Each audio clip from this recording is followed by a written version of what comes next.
ప్రియమైన దేవుని పిల్లలారా, ప్రభువైన యేసుక్రీస్తు నామములో మీకు నా వందనములు. ఈరోజు మనం మాట్లాడబోయే దేవుని వాగ్దానము చాలా ముఖ్యమైనది. మన నాలుకను గురించి. మన మాటలు జీవాన్ని నిర్మించగలవు లేదా నాశనము చేయగలవు. మన నోట నుండి వచ్చే ఒక్కో మాట ఎన్నో జీవితాన్ని ప్రభావితం చేయగలదు.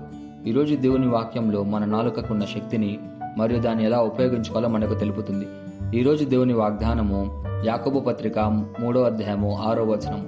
యాకోబు పత్రిక 3వ అధ్యాయం 6వ వచనం వాక్యం ఇలా ఉంది: నాలుక అగ్ని అయి, నాలుక మన అవయవంలో ఉంచబడిన పాప ప్రపంచమై సర్వ శరీరమునకు మాల్యమును కలుగజేయుచు ప్రకృతి చక్రమును చిచ్చిపెట్టును, అది నరకము చేత చిచ్చిపెట్టబడును అని. ఈ వాక్యం మన నాలుకను గురించి ఎంత తీవ్రమైన హెచ్చరికనిస్తుందో మనం గమనించాలి. దేవుడు మనకు వాక్యంగా బోధించేది మాటల వల్ల జీవితాలు బాగుపరచవచ్చు లేదా నాశనం కావచ్చు. కాబట్టి మనం జాగ్రత్తగా మన నాలుకను వాడాలి. నాలుక యొక్క శక్తి గురించి సామెతల గ్రంథము 18వ అధ్యాయం 21వ వచనంలో వాక్యం ఇలా ఉంది: జీవ మరణములు నాలుక వశము, దాని యందు ప్రీతి పడువారు దాని ఫలము తిందురు అని. నాలుక చిన్నది గాని దాని ప్రభావం చాలా గొప్పది. మన మాటలతో మనం ఆశీర్వదించవచ్చు లేదా శపించవచ్చు. కాబట్టి మన నాలుకను ఎలా వాడతామో, ఏ విధంగా మాట్లాడతామో 1కి 2 సార్లు ఆలోచించి మాట్లాడాలి. ఎందుకంటే మనకిచ్చిన పరిశుద్ధ గ్రంథంలో వాక్యం మనకు ఒక హెచ్చరికనిస్తుంది. ఎఫెసీయులకు 4వ అధ్యాయం 29వ వచనంలో వాక్యం ఇలా ఉంది: మీ నోట దుష్టముగా ఉన్న ఒక్క మాట కూడా బయలుదేర్చకూడదు అని పౌలు గారు హెచ్చరిక చేశారు. మన మాటలు ఇతరులకు ఆత్మీయంగా శక్తినిచ్చేలా ఉండాలి.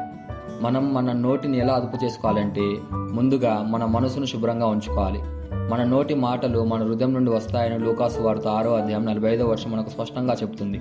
మన హృదయం శుభ్రంగా ఉన్నప్పుడు మన మాటలు కూడా ఆశీర్వాదంగా మారతాయి. రెండోదిగా, మాటలు పలికే ముందు ఆలోచించండి. థింక్ అనే పద్ధతిని అనుసరించండి. ఈ 5 ప్రశ్నలు మనం వేసుకోవాలి.